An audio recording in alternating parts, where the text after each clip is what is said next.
नमस्कार, मैं हूं सुरेंद्र कुमार यादव। आप देख रहे हैं एसके न्यूज़ 24 सच्चाई की जीत। बीआईटी में अब्दुल कलाम प्रौद्योगिकी विश्वविद्यालय के कुलपति द्वारा अत्याधुनिक नवाचार केंद्र का उद्घाटन। गोरखपुर बीआईटी गीडा में प्रधानमंत्री नरेंद्र मोदी के मिशन 2047 तक भारत बनेगा विकसित देश को अपना आंशिक सहयोग प्रदान करने के उद्देश्य में बीआईटी संस्थान के निर्मित आधुनिक नवाचार केंद्र का उद्घाटन अब्दुल कलाम प्रौद्योगिकी विश्वविद्यालय लखनऊ उत्तर प्रदेश के कुलपति एवं समारोह के मुख्य अतिथि प्रोप्राइटर डॉक्टर जेपी पांडे द्वारा भव्य समारोह किया गया। मुख्य अतिथि ने कहा, आज हम विकसित, समृद्धि एवं संपन्न देशों का उदाहरण अपने बच्चों को देते हैं, लेकिन यह भी सच्चाई है कि किसी भी विकसित इंतजार करने वाले को सिर्फ उतना ही मिलता है जितना संघर्ष करने वाले छोड़ दिया करते हैं। विद्यार्थियों को कठिन परिश्रम करने के लिए प्रेरित किया, साथ ही कहा कि सफलता प्राप्त करने के लिए शॉर्टकट रास्ते का प्रयोग कदापि न करें। बीआईटी संस्थान के निर्देशक डॉक्टर रूप रंजन ने अतिथियों का स्वागत किया एवं नवाचार केंद्र के निदेशक अंकुर कुमार एवं प्रतीश कन्नौजिया के साथ आभार व्यक्त किया। कार्यक्रम में विभिन्न कॉलेज के चेयरमैन, प्रधानाचार्य, औद्योगिक इकाइयों के प्रमुख, प्रशासनिक अधिकारी, सामाजिक कार्यकर्ता सहित संस्थान के निदेशक प्रशासन दीपक अग्रवाल, सीटीओ विजय श्रीवास्तव, संतोष त्रिपाठी, डॉक्टर अभिषेक त्रिपाठी, संदीप निगम, डॉक्टर आर्य अग्रवाल ने कहा कि छात्र अपनी सोच को विस्तरीकरण करें।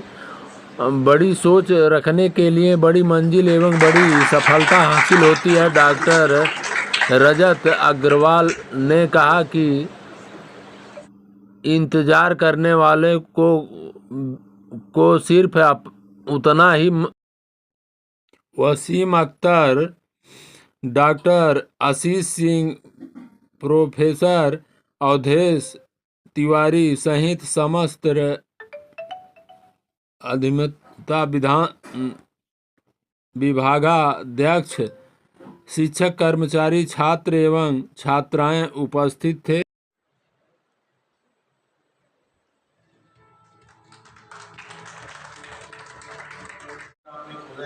आप इनोवेशन करेंगे और छात्रों को स्टार्ट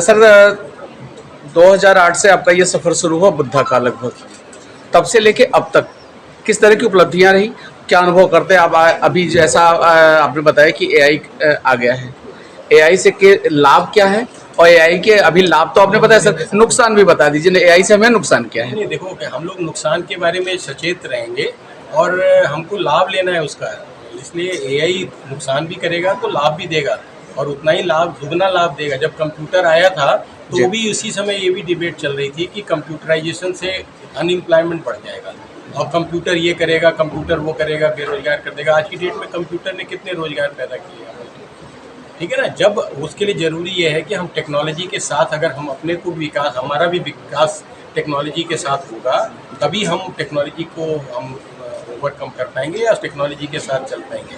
और अगर नहीं करेंगे तो फिर तो आदमी को मशीन रिप्लेस करेंगे। सर तब से लेके अब तक का सफ़र जो रहा आपका, उसमें बुद्धा इंस्टीट्यूट का क्या योगदान है? सबका योगदान है, बुद्धा का भी योगदान है। उन्होंने, देखिए, इनके बच्चे स्टार्टअप पे हैं, इनोवेशन पे हैं, बट अभी पहली बार इन्होंने स्ट्रक्चर्ड तरीके से काम शुरू किया है और इसके लिए शुभकामनाएं। और भारत को विकसित राष्ट्र बनाने में इनका ये जो प्रयास है, ये और भी प्रयास इन्होंने किया, बट ये प्रयास भी उतना ही फ्रूटफुल होगा जो पहले के प्रयास हैं। ठीक है सर, थैंक यू। ये जो अभी कार्यक्रम हो रहा है, इस कार्यक्रम का मेन मोटो क्या था? मेन मोटो ये है कि दुनिया में आपको आगे बढ़ना है। जी। तो इनोवेशन मतलब नई नई चीज़ों की खोज करना। जी। हर ब्रांच में इनोवेशन चाहिए। तो इसका है कि हमारा कॉलेज बहुत आगे है और इनोवेशन में नई चीज़ जो कल थी वो आज नहीं है। तो आज जैसे मैं आपको एक एग्जांपल बता रहा हूँ, मेडिकल साइंस में जी। अभी तक ज़्यादातर लोगों का नी रिप्लेसमेंट हो जाता था। जी।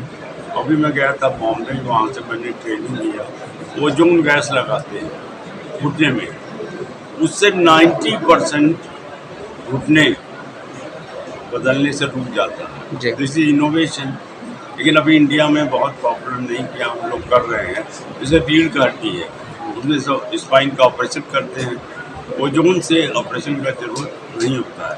That is innovation. जो हमारी पुरानी थी कि आप किसी घुटने के डॉक्टर के पास चले जाओ, बोले घुटना बदल देगा। अब ओजोन आ गया है, वो आ गया है, वो लगाते हैं। तो आई टेल यू 100%, 90% लोगों को घुटने की जरूरत नहीं होती। तो दैट इज द इनोवेशन। और जब तक आप नहीं जानेंगे तब तक आप पुरानी तरह का करते रहेंगे। That is the innovation. और हम लोग काफ़ी आगे, मेडिकल साइंस में भी हम लोग आगे हैं कि हम लोग इनोवेशन करते हैं। मैं आपको बताऊं, मैं आया तो 6 ऑर्थोपेडिक सर्जन थे गोरखपुर में, आज है इस समय 125 ऑर्थोपेडिक सर्जन है। लेकिन भीड़ हमारे यहाँ बढ़ती जा रही है। क्यों? कि we are doing the innovation, we are bringing the new things जो अभी आदमी सोच भी नहीं पाता, उसको मिलाते हैं। इसलिए इनोवेशन की बहुत ज़्यादा ज़रूरत है लाइफ में। आगे बढ़ना है तो इनोवेशन करिए, नहीं तो आप पुराना चीज़ों पे थैंक यू सर। देखते रहें SK न्यूज़। फिर मिलते हैं अगले बुलेटिन में, तब तक के लिए दीजिए इजाज़त। नमस्कार, जय हिंद, जय भारत।